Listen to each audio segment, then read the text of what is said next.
Okay, well, we're going to go ahead and get started. So as you guys know, I'm Tiersa. Meghan. We're the nutritionists at CrossFit Preferred. Some of you are currently working with us. Some of you maybe are on the fence, or maybe you just want some guidance, which we are happy to give. We have a couple other people that have commented. Jasmine has also said sweet tooth, so we will talk about snacking and sweet tooth at the end. Destiny is in a dinner rut, but she doesn't like making things. Okay, so we'll talk a little bit about food prep. Yeah. Give you some easy meal ideas that you can use one protein source in several different ways, so you're not actually cooking in the kitchen every night. Yep. So I can give you ideas on that for sure. So what do you think about going vegan? Jasmine, I am going to touch base with you on that. Meghan and I might have different opinions on this, but we do have some experience with helping those that are vegan. So that's kind of a longer answer that I might just have to talk personally with you about. Nothing wrong with it. No. But I feel a certain way. So Same. Okay. So at CrossFit Preferred, you guys know this, but we believe in a more habit-based approach, which promotes long-term changes. We don't believe in a quick fix, and that is why we focus on one thing at a time, changing one thing at a time that will allow us to change our lifestyle and not just focus on a short period of time. So tonight, we are going to talk about family nutrition made simple. We're going to give you 3 simple steps that are going to help your families move in a healthier direction and hopefully it not feel too hard. So I asked you guys what's your main struggle for getting your family to eat healthy. I'll tell you what my personal struggle is, and then Meghan can talk about her personal struggle. So probably like 7 years ago is when I started paying attention to nutrition. That's when I started CrossFitting. And the main reason, I've told this story before, but the main reason I started paying attention to my nutrition was because my 3 girls that are, 2 of them are now teenagers, were starting to notice that I was eating differently than them. And they were asking me, well, what are you having for dinner, mommy, when I'm making something different for them? And I didn't want them to think that you had to eat differently than your family in order to look or feel a certain way. And so it kind of was a wake-up call for me to just start looking for ways to increase the quality of food that we were eating. I also have one daughter who is a more picky eater, doesn't like to try new things. She's a texture person, so textures are really important to her, which caused a lot of fear around food as a young girl because I would make her try things when maybe I shouldn't have. But it created this fear around food, and she would wake up in the morning and ask me what we were having for dinner that night. And I could tell that that was something that she was like thinking about a lot. And because she didn't like to try new foods and she didn't like fruits and vegetables, there were very, very few fruits and vegetables she liked. I was finding ways to sneak it in. And so I was juicing a lot. I would juice carrots and beets, and I would make smoothies with that juice and then add tons of spinach, because spinach is pretty flavorless in a smoothie. And they would drink these smoothies every day, and I would sweeten them with, I would put protein powder, and every once in a while I'd put like agave or something like that. But for the most part, if I could put enough fruit in it, she would eat it. So she would eat fruit in a smoothie, but she would never eat a strawberry. And to this day, she still will not eat a strawberry. So that has still been a struggle for me. She's 13 now, and it's still hard to get her to try new foods and increase her palate. And so I'm going to talk a little bit later about what I do now to kind of help her, to encourage her to try new things and hopefully get some of those good things in. Like I said, don't believe in an all or nothing mentality. And so we do have some of those things in our home that aren't super healthy, but with moderation, I feel like over time, my kids are going to make good choices because nothing's off limits. We definitely limit the amount of sugar that we have in the home. We're not like your typical, well, I don't know if typical is the right word, but we have certain things, but it's not, every day we're having Fruit Loops. But we do have Fruit Loops in the house. So that's kind of my experience with the things I struggle with in my home for my family. For me, my son is 7 and he is picky, but not picky. He's he eats fruit and vegetables. But like he doesn't like noodles and he doesn't like cheese, but like he'll eat Kraft macaroni and cheese. And you know, there are certain things like he doesn't like bread. He doesn't like chicken. We're slowly discovering that he does kind of like pork, but it's like a crapshoot every time I cook dinner. Like I try to give him like a set of choices that are within my box of what I'm cooking, but it also kind of gives him a choice. But so dinner time can kind of be a little stressful. I love to cook and I love dinner and I like to cook dinner. And with Ben being picky, and then now we're finding out that my husband has certain things he can and can't eat. And so now I have, sometimes at night, I'm cooking 3 separate dinners. And so that's a little bit of a struggle. It's rough. But even with snacks and stuff, I try not to limit, but I also try to keep a good variety so that, you know, if he is eating chips, he's also having, you know, like cherry tomatoes, or he's having an apple with peanut butter and stuff like that. I feel he struggles with getting protein in. So smoothies are a good source for us because I put protein powder in there and he loves them. And then I can add veggies and fruit and stuff like that. So I can get in certain things that I feel like he might be lacking in. And that definitely helps a lot. Yep. And we're going to talk a little bit about protein with kids, because I feel like that is, you know, when they want a snack, they're not going to think protein. No. You know, we even had to teach ourselves to think high protein when it comes to snacks. Yep. And so we need to teach our kids that just through example, and then give them options that taste good, that have protein in them. So I'll tell you about some things that I did this week that will help my kids have a higher protein in their food choices. So let's talk about why it's important to pay attention to this. So when you guys look at food products, it's a multi-billion-dollar industry, and their job is to market their product. And so you're going to see things on boxes that might catch your eye, like whole grain or organic or high. So one thing I see a lot is a high protein food item, like a granola bar, and it says high protein or something, but it's like 35 grams of carbs and like 8 grams of protein. 8 to 10 grams of protein. So yes, it's higher than a regular protein or a regular granola bar, but it's still not high protein. But they use these gimmicks to help sell their product. And so I actually have Fruit Loops in my house. I told you I did. And it's the mega box because we are a big family. So on the box, I see it says sweetened multigrain cereal, and it says natural fruit flavors. So like if you didn't know any better, you would think, oh, that's a healthier option. Yeah. And now I'm looking at the ingredients, and the first ingredient is corn flour blend, whole grain yellow corn flour, and then the second ingredient is sugar.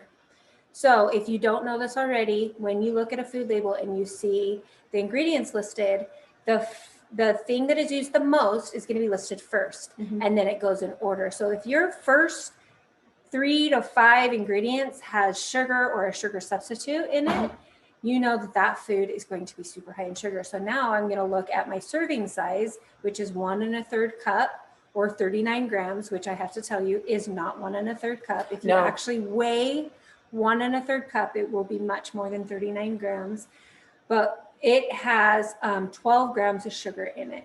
So, and 12 grams of that sugar is added sugar. So that means it's not natural sugar. 4 grams of sugar equals 1 teaspoon. So in one serving, which nobody ever has one serving of Fruit Loops, there are 3 teaspoons of sugar. So that just kind of puts things into perspective. You know, you have an idea, okay, well, you're going to get sugar in your cereal and you're going to get sugar in your milk too. Because I don't know if you know this, but there is sugar in milk as well. And so now you just sent your kid off to school or whatever for the day, and you basically fed them 2 tablespoons of sugar and said, okay, go learn or go do your things. And they're going to spike and then they're going to drop. And if you have kids, my kids' ages, please don't do that to their teachers. Like they have too many kids to deal with. They don't need these sugar highs and these sugar drops to deal with. And that's kind of why we decided to talk about that this month, because school's starting to get back into session. My kids started today. So I'm trying to get back to, summer is like so lax for me in the way I cook and the foods that they eat. I kind of take a hiatus from the kitchen. I mean, I do the bare minimum. Yeah. And so when school's back, it puts me back in a routine, which makes me want to try like to help them have better options. So a lot of times my kids will skip breakfast if there's not easy foods to grab, especially my teenagers. My oldest is 15. She doesn't want to get up any earlier than she has to. So she'll skip breakfast if there's not quick things to grab. And so this weekend, yesterday, I made a list of some high protein breakfast ideas and snack ideas. And I spent, an hour or two in the kitchen just cooking some options. So I made banana bread muffins that are high protein. There's a really good blueberry protein muffin on our website under nutrition. And then there's healthy recipes. If you click on that, it'll take you to a whole bunch of recipes if you guys don't know that already. So the blueberry muffins are really good. I made protein pancakes and just stuck them in the freezer. We made breakfast burritos. I made chia pudding, which is something I had never done before. And I even made homemade granola. So this granola is a protein granola. It actually has protein powder in it. Yeah. You need to try it. It's actually really good. And it just has maple syrup in it for the sweetener and coconut oil. So it's like really clean and tastes really good. My kids this morning for breakfast had like yogurt parfaits. This is my favorite yogurt.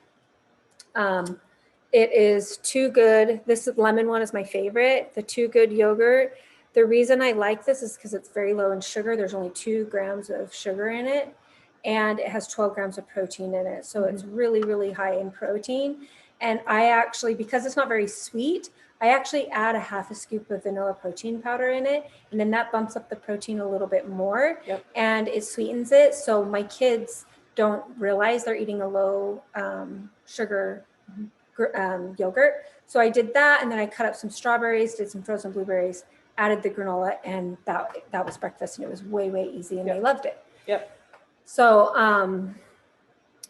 I know Meghan always brings in some, because she brings Ben to work with her, she has to pack all his food. So do you want to tell us what you usually do for him? He is obsessed with popcorn. So I pop a bunch of popcorn for him, and he brings popcorn in with him. He does eat bacon every morning. So I cook bacon, and thankfully he doesn't mind eating it if it's not hot. Nice. He'll eat bacon if it's cold. So I always bring 2 slices of bacon for him. And then for the snacks, he's gotten into wheat thins. So I bring him some of those and some cherry tomatoes. And then I always cut up either an apple with peanut butter or plums with some blueberries. And right now he does like the Dannon Kids yogurt. And I'm trying to kind of transition him to some of the Too Good yogurt, just because there is more protein and there's less amount of sugar. It's a small transition, but it's slowly. So Pop-Tarts. Okay, that's a kid's favorite thing. And some adults they love Pop-Tarts. The pumpkin ones are really good. Pop-Tarts are not something that I keep in my home, but my sister does. And so every time we go over there, my kids are like, can we have a Pop-Tart? And I remember as a kid growing up, my mom did not have sugary stuff in the house. We did not have Pop-Tarts. We did not have Fruit Loops. We didn't even have Honey Nut Cheerios. We had the plain, boring Cheerios. We ate Wheat Thins. Or not Wheat Thins,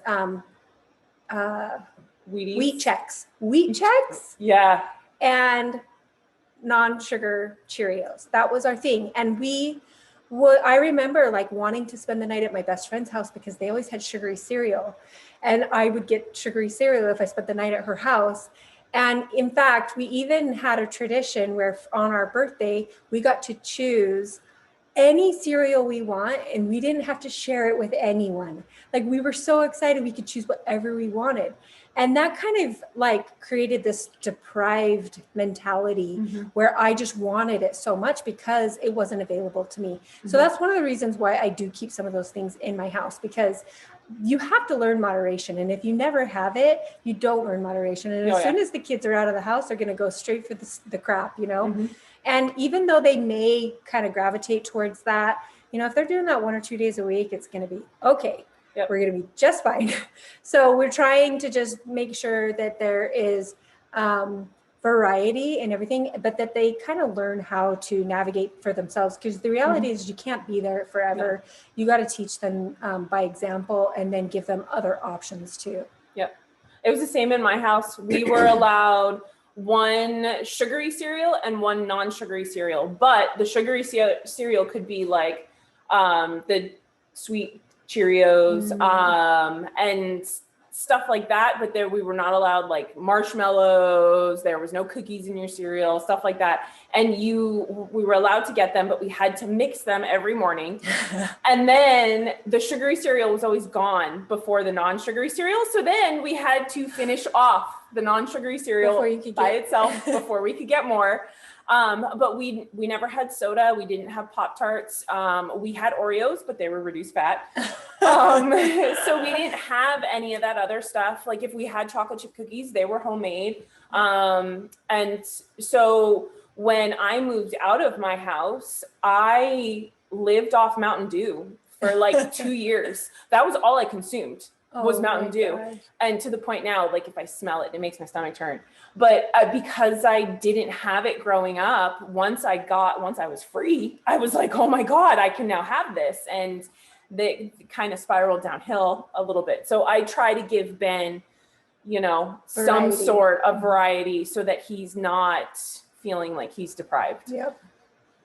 And then we kind of already touched on this, the yogurt thing, but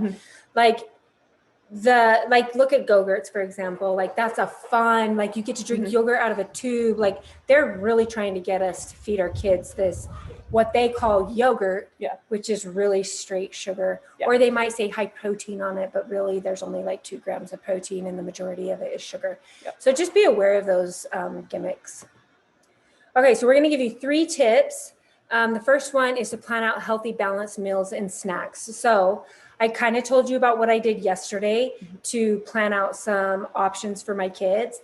Today, when they got home from school, I'm not always home in the mornings. And this is why in fact, most mornings I'm at work. And that is why I went through and made some options for them that are high protein, because the protein, so what we do is we want to try and balance it, because the protein is going to help them feel full longer. It's going to help them not be anxious in class. And so, we did all those healthy protein options. And then today after school, I just pulled a couple of those protein muffins out of the freezer, let them thaw out while I walked over to get them from school. And then I cut up some apples and peanut butter, and that was their snack. And, the thing is if you provide some good options for them, they're going to eat it, for the most part. But if you leave it to them, my kids would have gone straight to the pantry and picked Cheez-Its or I don't even know. When they say they're hungry and they want a snack, they don't go to the fridge, they go to the pantry. So it's my job to kind of like encourage the refrigerator, the perishable items, not the non-perishable items. Another thing, we posted about this a couple weeks ago, but another thing that's really good for kids coming home from school is doing like a kids fruit and veggie board, or little snacks, so like little halves of peanut butter and jelly sandwiches with tiny small little healthy things that your kids might eat, like fingery foods, because then they'll sit there and they'll talk to you while they're snacking, and they're not really even paying attention to the kind of foods they're eating. They're just eating. All right, so when planning on healthy, balanced meals and snacks, think about 3 things. You want to include a variety of foods. You want balanced macronutrients. So you want to think of a protein, carb, and fat for each snack. And then let them have sweets and treats in moderation. Like we said before, it's important that they have variety. When you eat healthy, you'll start to feel better and have more energy, but we also want to make sure that we are sticking to a plan and that we allow some of those sugary things or like what we call treats into our week at some point, so that we aren't feeling deprived and feeling like when we do have like a chocolate chip cookie or something like that, we feel like we have to eat it all or not listen to our bodies because we don't know when we're going to get it again. And that's kind of the mentality that I had when I was a kid. Is I didn't know when I was going to get sugary cereal again. So I made myself sick. I just ate as much as I could, whether I wanted it or not. It wasn't a healthy mindset for that treat or sugar. And I know you do a really good job of having variety with your vegetables and fruits. Mainly like it helps to kind of like eat the rainbow. But also like there's different micronutrients in our fruits and vegetables depending on the colors. Exactly. So. Yep. I always try to, because Ben could eat fruit all day long. So like if he has a plum in the morning and then he wants another piece of fruit later, like I won't tell him no, but I'll have, here's an apple or try some strawberries or, and then for dinner, we always do either broccoli or carrots or, he loves corn on the cob. So I always try to have, if you look in my fridge right now, I have like 3 different colors of peppers. I have broccoli, green beans, carrots, a whole bunch of stuff. And it's all easily accessible. It's all cut up. It's all done. So we can just grab and go. My boys want to be a part of it. Go upstairs, please. They have their mouths full of something from the pantry. Okay. So to help encourage your family to be a part of this, you want to make this a family affair. You want their input. So a couple facts that were surprising to me. 1 in every 3 kids are considered overweight or obese. And there's been research that has been done that shows that if a child is obese at the age of 2, there's 75% chance of them being obese at the age of 19, which is crazy. And if they are, as an adult, and if they're obese at the age of 19, they have an 88% chance of being obese as a 35-year-old. So it really does carry over, mainly because like they're creating habits that are unhealthy. And it's really sad sometimes because it's not necessarily their fault. Exactly. And so it's our job to lead by example and to provide the options for them so that they can make healthy choices. So this just means that it's super important to create these habits at a young age. In fact, one of my nutrition clients, she's not on here right now, but hopefully she doesn't mind me talking about this. She has a 5-year-old daughter, and she's been working with me for about 3 months now. And her number 1 reason for working with me and joining our gym was to set that example for her 5-year-old. And what that's doing for her is allowing her daughter to actually hold her accountable. So she told me the other day that her daughter was talking to her about what she was eating and what she was doing. And her daughter was playing soccer, and she was like, well, mommy, what exercise are you doing today? And it was a Saturday, a day that she would normally take off. And she's like, oh, dang. Like she's holding her accountable. And those kids, they watch everything we do. They listen to everything we say. So it's really important to set that example and provide them with the knowledge that will carry them into their life, adult life, to be successful. So practice what you preach, guys. Don't just say it. You got to do it too. Ben was listening to TJ and I talk about keto and everything like that.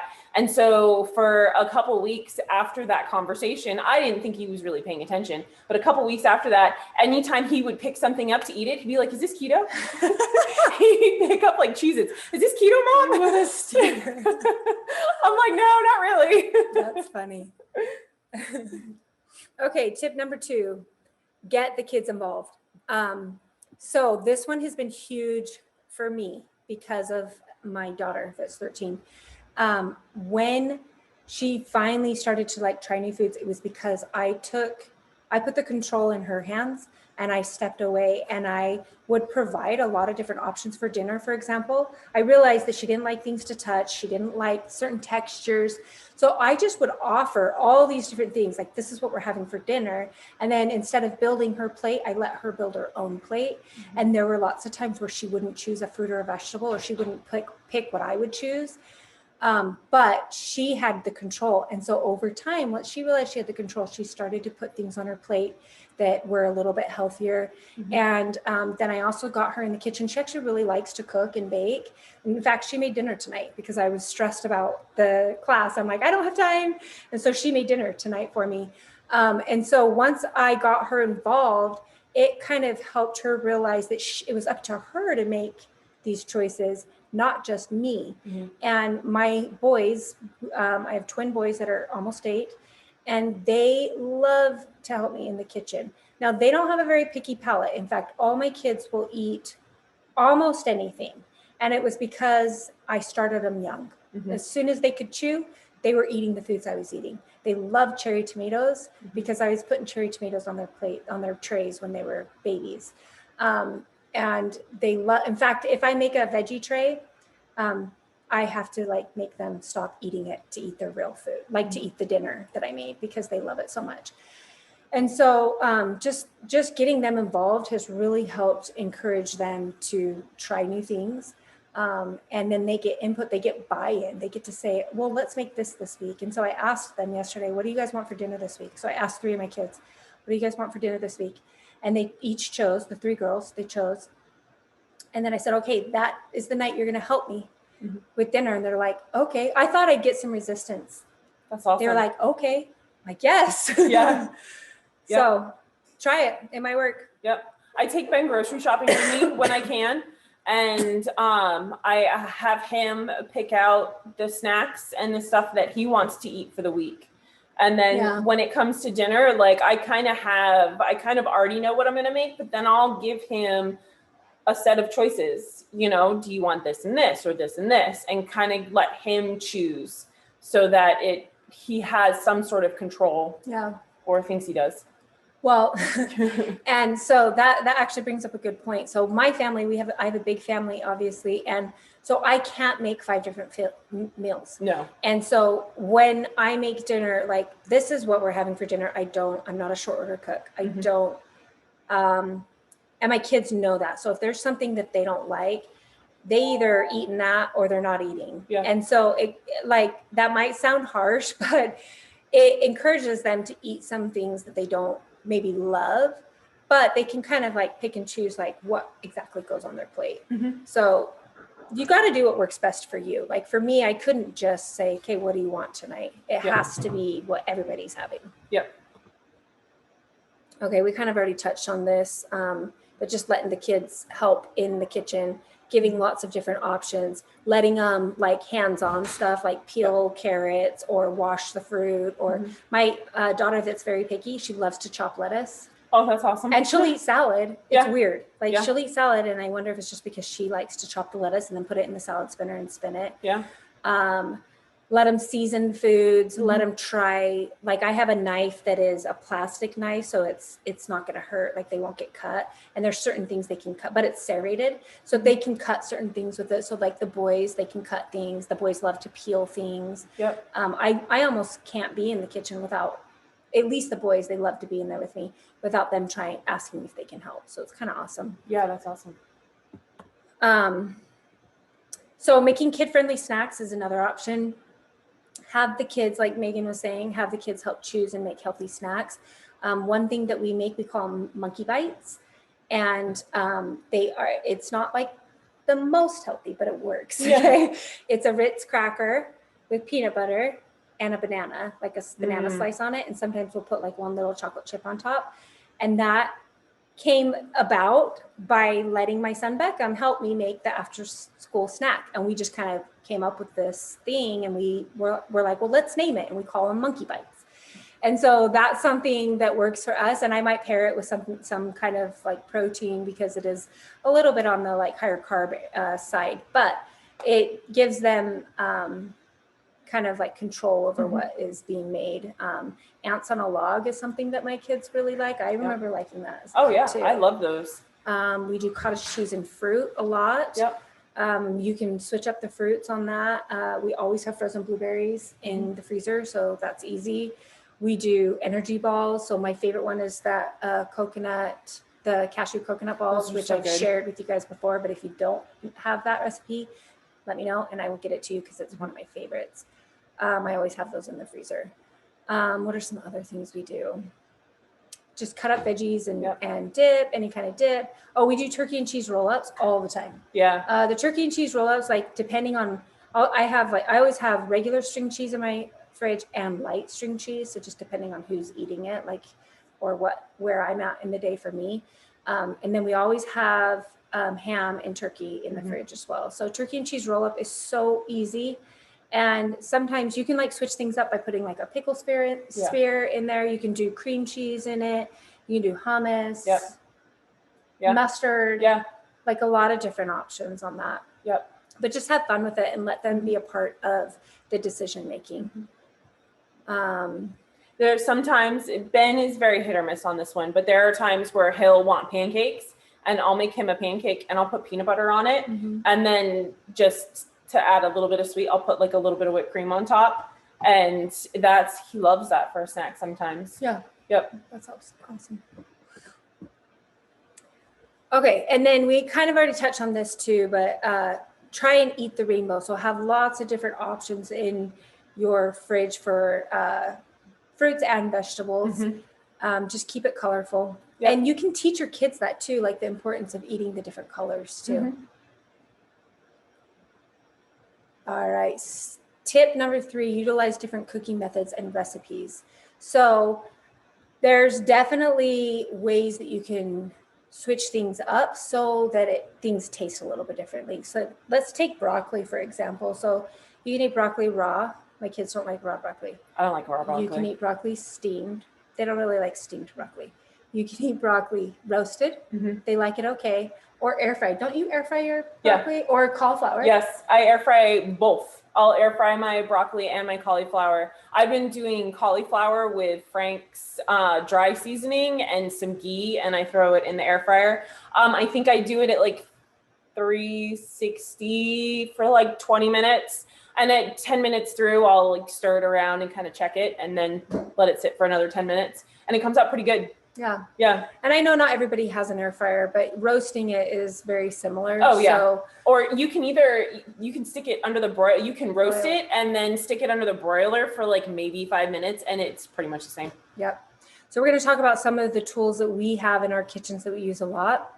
The first one being a crock pot. I actually don't own a crock pot anymore because I have upgraded to Instant Pot and that's all I use now. But I know you use a crock pot. I use a crock pot. I use it a lot. I do.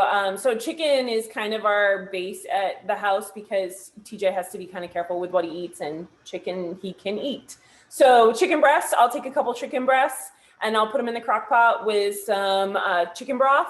And then I put like salsa on top or the verde, maybe even like green enchilada. And then I let it sit for 9 hours. And then it comes out shredded chicken. And I can do it one night, I can do tacos with it. The next night I can put it on a salad, or, it's a couple different ways that we can do it. So that kind of comes back to Dusty's question about meal ideas, but she doesn't like to cook. So doing something like that, where you're able to make one protein source, but make it and use it several different ways so you're not eating the same thing every night. So chicken in a crock pot with even just like salt and pepper and chicken broth. You can throw in like a soup. You could season it with salsa and make like enchiladas. You can do a lot of different things if you just do like a basic shredded chicken. And then season it for whatever you're cooking. So like saute it in a pan with some taco seasoning and make some shredded chicken tacos. There's a lot of different ways to like use one protein source and make different meals so you're not eating the same thing every day.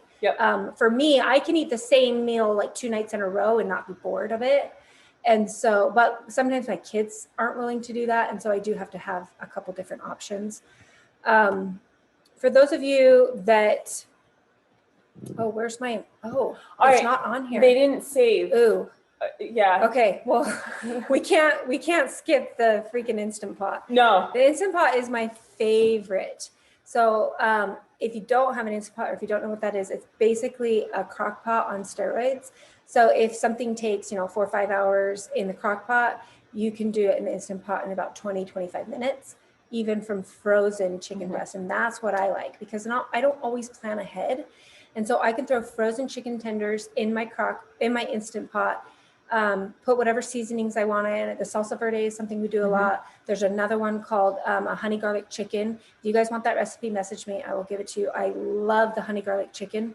And I just throw everything in the Instant Pot and it cooks for 24 minutes. And then I shred it and it's ready to go. So I have a lot of Instant Pot recipes if you guys need ideas, tons and tons. But I've also done hard-boiled eggs in my Instant Pot. Baked potatoes take like 12 minutes. That's so awesome. Pasta, I've done soups, all of those, it just shortens the time because it pressure cooks it. So I actually owned my Instant Pot for about 1.5 years before I knew how to use it. Oh, really? Yeah. But I know now and I love it.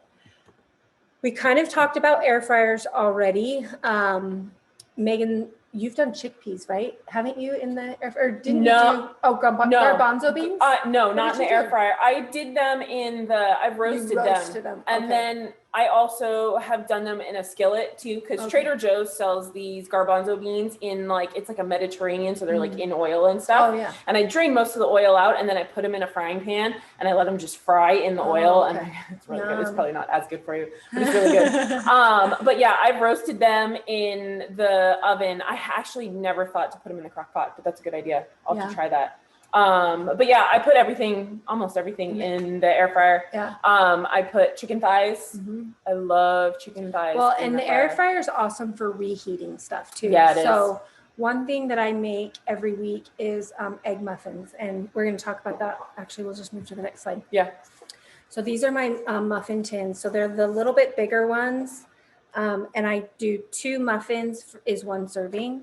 And I make this usually Sunday or Monday, and I'll make it for the whole week. And it's just like an egg muffin. There's a similar one to the one I make. It's on our website. But basically I just do 1 full egg and 2 egg whites. And then I put either bacon or ground sausage or something like that. Then I do cheese and cilantro, green onions, and red pepper. And I chop everything up. And I actually do it in my food processor now. Oh yeah. So I just food process each of them individually. And then I just pour it in. So I'm not measuring each little tiny thing. I measure it as I add it, but then I just pour them all in and I cook it for 18 minutes, and then I'm good to go for the week. And so when I get home from work, I just put 2 egg muffins in the air fryer with a little keto bagel that I get that Meghan gets for me. And that's my lunch every day. And I've had the same lunch. It's so good. Since February, guys. And I'm not kidding you. I love it. I'll take them out and I'll put avocado and hot sauce on it. And it's so good. So I don't get tired of that meal at all. And it's so easy. I used to make it into an omelet every day. But I'd get home and I'd be so hungry. And I don't want to chop all the vegetables and make the omelet. And then I'm like, why am I doing this? I'm going to put these in the oven, and it's brilliant. The air fryer helps make it so they're not chewy or spongy. It crisps them up a little bit. It kind of crunches them up on the top. So it's really good. Try it out.